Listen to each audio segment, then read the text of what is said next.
Hello दोस्तों, विहान कहानियाँ में स्वागत है। मोहनलाल के गांव का एक दफा जिक्र है कि एक खूबसूरत गांव में मोहनलाल का एक बहुत ही प्यारा सा छोटा सा घर था। मोहनलाल एक किसान था और उसका एक बहुत ही बड़ा बाग था। बाग में आखिरी कोने में एक बहुत ही गहरा कुआं था। बेचारा किसान रोज उस कुएं से पानी निकलता और अपनी बाग के पौधों को पानी देता था। एक साल तक बारिश ना हुई, गर्मी भी बहुत ज्यादा थी। किसान ने अपने बाग की तरफ देखा और कहा, अगर मेरी पौधों को ठीक से पानी ना मिला तो ये मर जाएगी।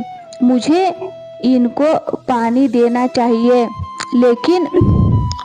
लेकिन कुएं में पानी बहुत गहरा में उतर गया है। मैं बहुत थक गया हूँ और बहुत भी हो गया हूँ। मैं बहुत मेहनत का काम है, मुझे कुछ तो करना चाहिए। फिर किसान एक जगह बैठकर और आराम करने के लिए बैठ जाता है। एक तरफ नीचे बैठा ही था कि उसे सरगोशियों की आवाज आई, जैसे कोई इसका नाम ले रहा है। किसान खड़े हो गए और वो गौर से उनकी बातें सुनने लगे। वह दोनों बाग की दीवार से तेज लगाए बैठे थे। उन्होंने किसान को नहीं देखा था। चोर मोहन लाल और उसकी बीवी ठीक 9 बजे सोने चले जाती है। हमें 2 घंटे कम से कम और इंतजार करना चाहिए। फिर 11 बजे मैं खिड़की से घर में दाखिल होके अंदर से दरवाजा खोल लूंगा। क्या मोहनलाल के पास बहुत सारी दौलत है? हाँ, उसके पास बहुत दौलत है जो उसने एक संदूक में छुपा के रखी हुई है। बहुत अच्छी बात बताई है। मोहनलाल चला जाता है और अपनी बीवी से कहा, आज रात हम 9 बजे खाना खाएंगे। अपना सारा जेवर, हीरे जवाहरात, पैसे इकट्ठा किया और अपने पलंग के नीचे छुपा दिए। फिर वो बाहर से कुछ बड़े पत्थर घर में ले आया और बैठ के इंतजार करने लगा। ठीक 9 बजे मोहनलाल ने खिड़की से चुपके से बाहर देखा तो वो दोनों चोरों को दरख्तों में छुपा हुआ देखा। मोहनलाल ने अपनी बीवी से कहा और फिर वो खाना खाने बैठ गए। मोहनलाल और उसकी बीवी खिड़की की तरफ पीठ करके बैठ गए और खाना खाने लगे। रात की 9 बज गए हैं, पर मोहनलाल तो अब तक जग रहा है। हमें जरा पास जाके देखना चाहिए कि आखिर मामला क्या है। ये कह के वो दोनों चोर चुपके से खिड़की के पास आते हैं और घर में झांकने लगे तो अभी तक खाना खा रहे हैं। मोहनलाल ने चोरों की आहट सुन ली और जोर जोर से बातें करने लगा। मैंने सुना है कि आजकल गांव में बहुत चोरियां हो रही है। हमारे इस गांव में भी कुछ चोर घुस गए हैं और उन्होंने मेरे दोस्त का सारा धन दौलत और जेवरात चुरा लिए हैं।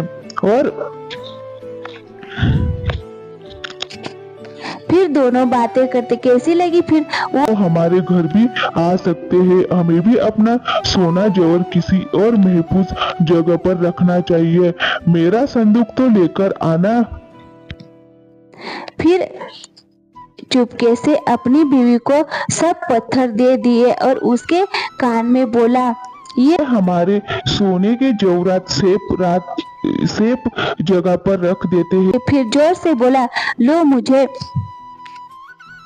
आस्ता आस्ता सबसे पकड़ी देती है। मोहनलाल और उसकी बीवी खिड़की की तरफ देखकर इसीलिए बड़े चालाकी से मोहनलाल सब पत्थरों को संदूक में रख देता है और चोरों को यही लगता है कि वो अपने सब जेवरात संदूक में रख रहा है। फिर वो संदूक, अब इसको उठाने में मेरी मदद करो। फिर दोनों ही वो संदूक कुएं में फेंक देते हैं और मोहनलाल और उसकी बीवी घर वापस आ जाते हैं और बत्ती और वो चोरों इंतजार करने लगे। दोनों चोर आहिस्ता आहिस्ता कुएं के पास पहुंचते हैं। हमें इस कुएं से पानी निकालना होगा। वैसे भी बारिश ना होने की वजह से इसमें ज्यादा पानी नहीं होगा। जब पानी कम होगा तो हम मैं कुएं में उतरूंगा और संदूक ले आऊंगा। इस तरह दोनों चोरों ने कुएं से पानी निकालना शुरू कर दिया।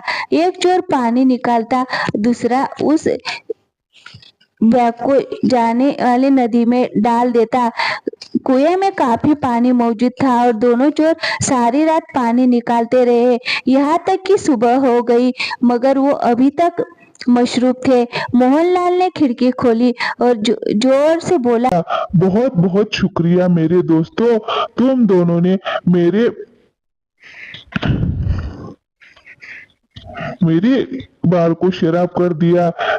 संदूक पत्रों से भरता हुआ पुलिस भी पहुंचने वाली है, लेकिन तुम्हारा बहुत बहुत शुक्रिया। वो दोनों को देखकर बहुत हंसता है और वो चोर वहां से भागने लगते हैं। इसी तरह वो उनको